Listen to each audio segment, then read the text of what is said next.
বিভিন্ন টিভিৰ মাধ্যমত যে সাংসদ নৱকুমাৰ শৰণীয়াৰ লগত মই টিপটাৰৰ দৰে হৈ আছিলো আৰু তেতিয়াৰ পৰা মই ৰফিক আহমেদে অপৰাধ সুৰক্ষা সমিতিৰ প্ৰতিষ্ঠাপক তথা মই উপদেষ্টা মুখ্য উপদেষ্টা হিচাপে কৰ্মৰত আছিলো কিন্তু দেখা গ'ল ইয়াতে বিটিএডিত যিফালে জাতি জনগোষ্ঠীৰ বিৰুদ্ধে আমাক ব্যৱহাৰ কৰি তেওঁ নিজৰ জাতি দখলৰ ক্ষমতাৰ নিমিত্তে আমাক ব্যৱহাৰ কৰিছিল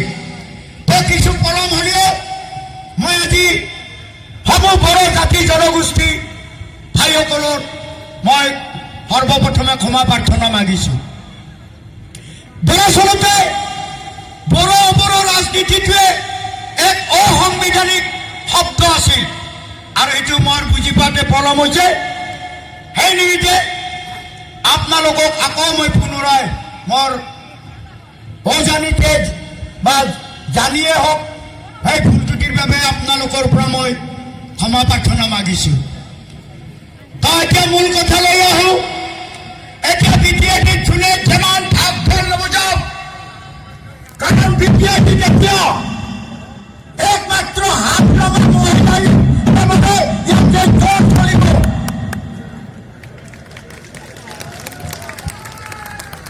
আৰু তথ্যমন্ত্ৰী মাননীয় স্বাস্থ্যমন্ত্ৰীদেৱক মই প্ৰশ্ন কৰিব বিচাৰিছো ইয়াতে আহি বিটিএডিত সোমাই যেখানে হাগ্রামা মহিলার বিরুদ্ধে কৈ আছে সেখানে হাগ্রামা মহিলার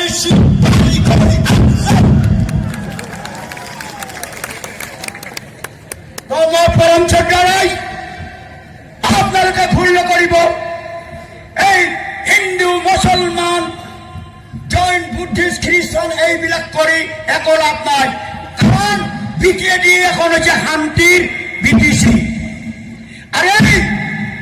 শান্তিৰ বিটিএডিত আমি সকলো জাতি জনগোষ্ঠী একতাৰ বন্ধনত আছো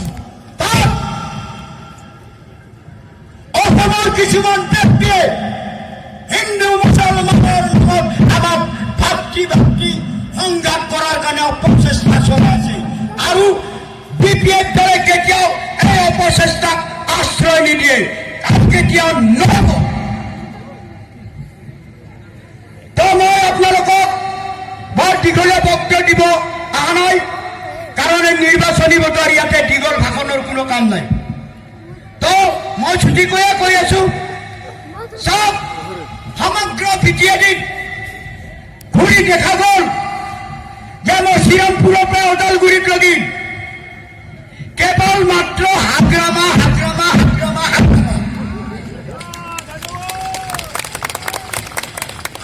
আৰু হীৰা শৰণীয়া প্ৰমোদ বড়ো মহামন্ত্ৰী মাস্টাৰ মহামন্ত্ৰী কাৰণ সুন্দৰ বিটিএডিত বিএনপিৰ চুক্তিত এটা শান্তিৰ চুক্তি হৈছিল আৰু শান্তিৰে সকলো জাতি জনগোষ্ঠীক আদৰি লৈছিল তাক কেনে লগাৰ কাৰণে প্ৰমোদ বড়ো উঠি পুৰি লাগিছে কিয় বাদ দিয়া হওক হাজৰা চৰক মই ভৰিত ধৰি হ'লেও তেওঁক এটা ভাল জাতিত বহাম আজি আমি মঞ্চৰ জৰিয়তে তেওঁক আহ্বান জনাইছো আৰু হীৰা শৰণীয়া আপুনিও আহক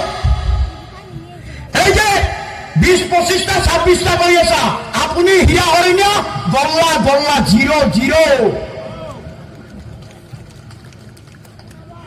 কাৰণ হীৰা শৰণীয়াৰ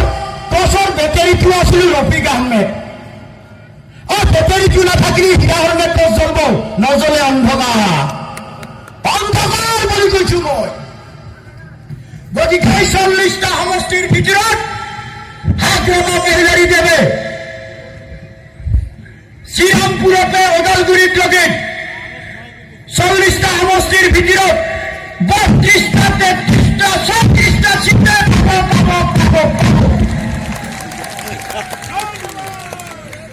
আৰু বিটিএডিত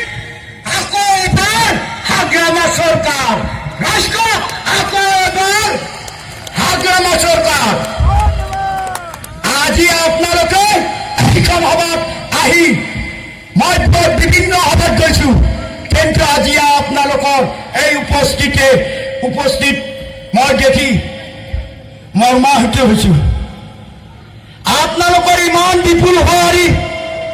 দেওনাৰজাৰীৰ প্ৰতি আপোনালোকক অশেষ ধন্যবাদ দিছোঁ। কাৰণ আমাৰ এই জবনিয়াৰৰ কেণ্ডিডেট আজিৰ তাৰিখৰ পৰা মই নিজৰ ঘোষণা কৰিলোঁ।